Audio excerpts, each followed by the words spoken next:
All right. All right. Let's pull up the case discussion. All right. Assess this venture from Jim Sharp's perspective. What are your thoughts on it? So,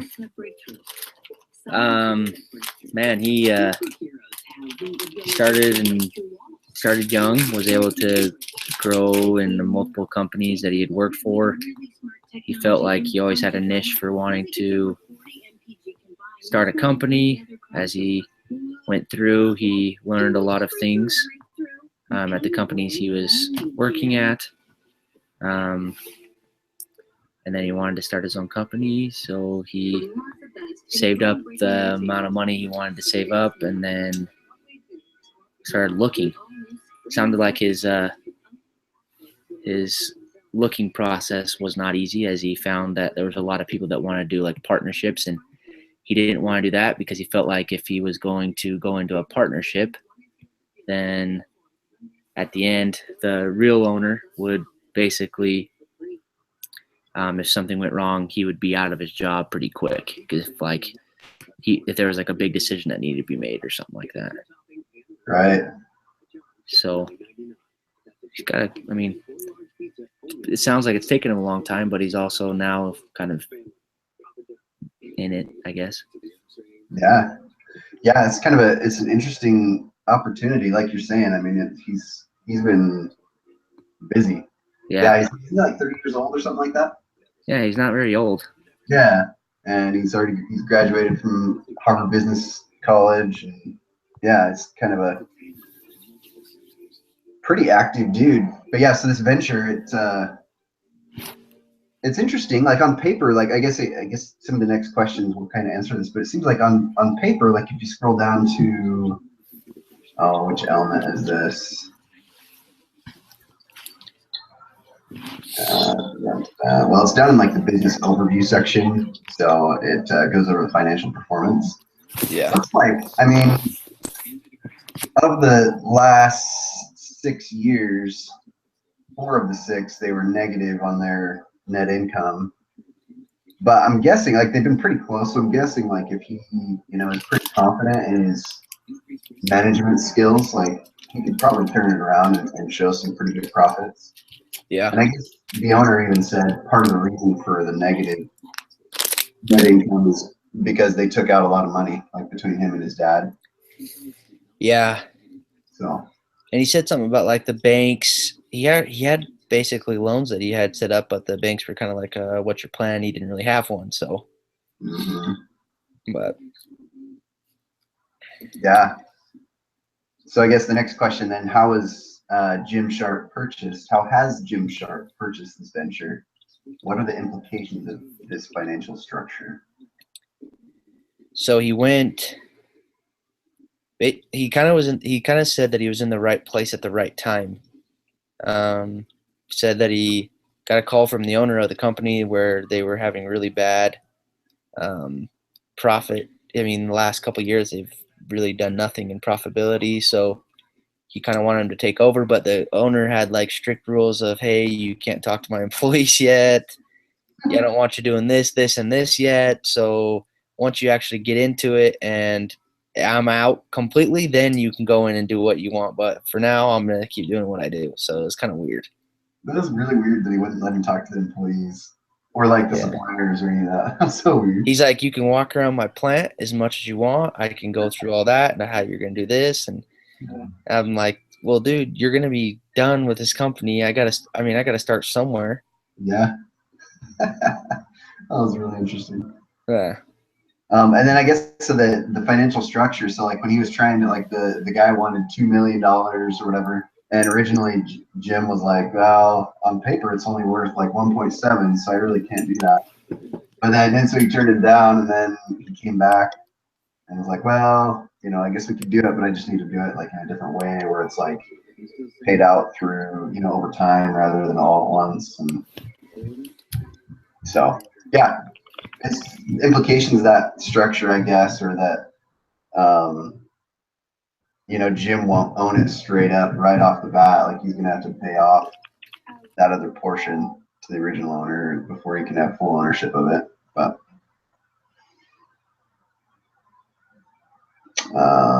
so the next question, what should Jim Sharp do on his first day as owner of Extrusion Technology Inc.? I put he needs to set expectations. I mean, I put really kind of like focus on your employees and make sure that they understand like what your expectations are. Give them a valuable reason of why they should be excited about the opportunity. Because I mean, just set expectations for him, because it seems like maybe by doing that he might weed out some weak links that shouldn't be in the company anyways, that are not doing anything good for the company. Right. And maybe kind of focus on, I mean, that's going to cut his costs right there, because if he's going to get rid of some employees, and I think I think that's what he needs to do for sure. Yeah, I think I put build the trust of the employees, but I think along the same lines, there needs to be like clear expectations along with that. Yeah. For one of my classes, it's not this one. So we're reading the Speed of Trust by dang it, what's his name? Stephen R. Covey. Mm-hmm. And in there he talks about that. Like, it talks about how, like, you know, trust is vital, but in order to actually gain that trust and to keep the trust, there needs to be clear expectations. I think, just like you said, you know, so by coming in and setting expectations and then holding people accountable, you know, and then being totally upfront about them, talking straight, and then, you know, rewarding people for performing within those expectations, and then, you know, also having, you know, some discipline for people who aren't, you know, doing within those expectations. I mean, all that kind of ties into building that trust. But yeah, I think you're right. I think he really needs to sit down and with the employees, give them, you know, some encouragement, say, hey, we're going somewhere. These are our expectations. You know, this is kind of the performance we need to meet as a company. And yeah. So yeah, I think that's great. All right, next question then. What should his action plan be for the next 6 months, the next 12 months, and what should his priorities be? I put he needs to cut operating costs. Because he mentioned that he learned some things, like a lot of the suppliers, like he didn't really need to use like 4 suppliers for cardboard boxes, or he didn't need to use like all these different things that were going to be costing him money. He needs to figure out the minimum that he needs, and he needs to cut operating costs like crazy to see where he's spending too much money on, where he's not spending enough money on, and things like that. And that could make a huge difference for a company like this, where they're profitable some years, and then they're like so close to continuing to be profitable the other years. They're not that far off from like being profitable all the time. So I think you're right. Yeah, they really need to dial down on operating costs, and yeah, I think that would really help. And I guess I would propose that they continue that throughout the next 12 months even. I mean, it needs to be an immediate thing for the 6 months, but I think continue the whole year. Yeah, and I put, what else did I say? And I said like something to improve basically his product or whatever he's trying to do. Maybe find something, because maybe the customer base that he has are so used to the product being as is. Maybe he needs to make some updates on it to kind of get a catch of maybe, hey, this is what's new, this is what's coming out, and maybe get some more customer attention. Yeah, that's a good point. I like that. But yeah, sweet. So go ahead. Nope, that was what I was gonna say. Yeah, last question then. Did Jim make the right acquisition? Explain. I think it's a good opportunity. Yeah, I think he's like, I mean, it seems like a lot of times opportunities are only as good as the person, right? And I think he's the right person for this type of opportunity. He's had all this experience with some big companies and taking like, and a lot of them, he even said that a lot of the opportunities he had opportunities like this, where they're taking an underperforming company or a shop or whatever, and then they turn it around and make it into something that's profitable. So yeah, I think he's the right man for the job. So yeah, super qualified. I think he's got chair for a while. He's got all the tools in the bag. He's learned a lot of things that a lot of, I think, business owners learn while they're already owning the business, and I think he's learned those as he's worked for businesses. So he understands it. I mean, From who? seems like a super smart guy, so I think he'd be the right dude for it. I got one earlier, and then What are your plans? Are you wanting to like own a business someday, or what's your plans? I don't know. Oh, So yes. I kind of like my job right now, Oh so my God. I don't know how long I'm gonna end up doing it, but I don't know, Pretty man. fancy, huh? What do you do for work right now? So I'm an assistant manager for an RV company. She's become quite Really? a cook. Okay. And so I'm one of the assistant sales managers, so I sell Either. really expensive and some not so expensive, I've just just been like kind of bored RVs. eating and It's, I mean, snacking because on junk all camping's night super 'cause big where I'm at. Kids working at the show every night. So, late, so I just like, am bored. This whole week we're find at like a myself super eating big all RV night. show where there's just like tons of people coming in. It's just fun. It's like it's just a cool business. I don't know. I really like it, but what's You're up? California. You're in California, right? No, I'm in Yeah, Idaho. he's been doing great. Oh, Idaho. Where at? Idaho Falls. Oh, that's right. South Idaho. That's right. Yeah. He's Yeah, doing Molly's really good. Molly's in Cali. He had And That's then right. Molly, I think Josh is too, Sunday or isn't he? Monday. no, Josh is in Idaho Falls. Oh, okay. It's just Molly then. Yeah. Where are you at? I'm in North Idaho. I'm like way up north. Do you know where Coeur d'Alene, Idaho is? Yeah. I'm up by Coeur d'Alene. Cool. Yeah. I've only been there once. It was like for like a basketball all-star tournament. Oh, sweet. Yeah. Yep. Yeah, What do you wanna he's do? working hard, but Well, I'm actually working with a company right now too that I'll probably stick with for a while. I'm actually part owner in the company. We started it sleeping down here on the about a floor. year ago. It's the name of the company's Market Igniter. He's We scheduled do to get groomed. digital marketing for dentists in Mm. our dental market. One of the owners, one of our partners is I will. He August needs it really bad. here. It's And then everything's warming the other up. ones, there's three of us right now. We're actually thinking Just we're pretty being sold on outside the and idea of bringing on a new fourth wet partner. grass and stuff. He's so but, close to get groomed back. Yes, the other partner right now is our developer, so he does all the webs, Yeah. everything. I do the marketing. Time. So Cool. yeah, so we'll see. I mean, we got big plans, and I think with this other partner, we might have some pretty good growth here pretty quickly. So we'll see. Next Tuesday. Yeah, you're already in the freaking owning stuff, man. Yeah. Well, even before this, I had Oh, yes. another We company won't that we forget started. you. You love It was you. called Rockwell Arms. So we sold firearms. Mhm. Yes. And man, we started it right before Sandy Hook. So like right after Sandy Hook happened, like gun sales. Yeah, I could ask her. There's just that heyday where everybody wanted any kind of gun they could get, you know. Mhm. And so we just started growing like crazy. Ask her about it. And after that initial like huge spike in demand, all the suppliers ran out of Oh, that's okay. product that we could sell, and so it's like this huge spike, and then there's this Well, huge that's okay. drop, and it was painful. But- Yeah. So we closed that business down 2 years ago, and then we started this one. So Cool. yeah, Yeah, I don't know. I'm not a super big risk taker. I don't know. I'm pretty conservative with what I do. yeah. So I get it. Yeah. some people are just like super big risk takers and go after stuff, and I'm kind of like, eh. Dude, I've just done sales for so long that I've made good money doing it. So I'm just like, You make good like money it. as a salesman. You can. And that's actually where the partner that we're looking to bring on right now would be like director of our sales.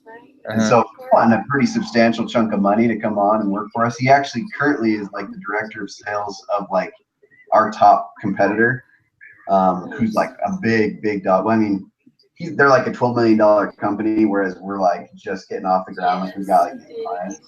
Mhm. So like this $12 million company, he took them from like $500,000 1 year 5 years ago to now this last year they did 12 million, and this year they're scheduled they're projected to do 20 million. Jeez. So I mean, he's like done everything that we want to do. Like he's been there, done that, and he developed their sales funnel and their process and everything. And so we're really excited because I have all the marketing and stuff down. Rich, my other partner has like the development processes down. Now we just that Oh, missing me piece of the too, puzzle. huh? Sales. But yeah, like you're saying, Yep. he makes some good money, and he's definitely Expensive. asking. He's expensive. Yep. Yeah. What about you? I mean, What you guys done? projections, that he's given us are even halfway right. I mean, he's gonna he'll earn his money. Yeah, so. for sure. What are you Exciting. doing again? We'll see. We'll see how it goes. But I totally see where you're Nice. coming from. So what are you getting your degree I for then? thought business management. Oh, Holy I did it because it was like always on my bucket list. Even while I was doing Rockwell, it was like on my bucket list to finish my degree. My wife and I met down in Rexburg on campus. And shortly after we got married, I did like another year of school, and then we moved back here, back home, where I'm from, anyways, and started Rockwell Arms shortly after that. And so I was like, well, just I'm not going to go back to school. I'm just going to. Love you too. And so after like 2 years of that, I was like, well, I'm just going to get it online. So I started the Pathway program while I was doing it. Then I matriculated right as like we closed Hey, down Rockwell, and I went full-time student after that. And Love you. Talk to you later. yeah, figured it'll be good. Good experience. yeah. Get it anyways. Are you almost done?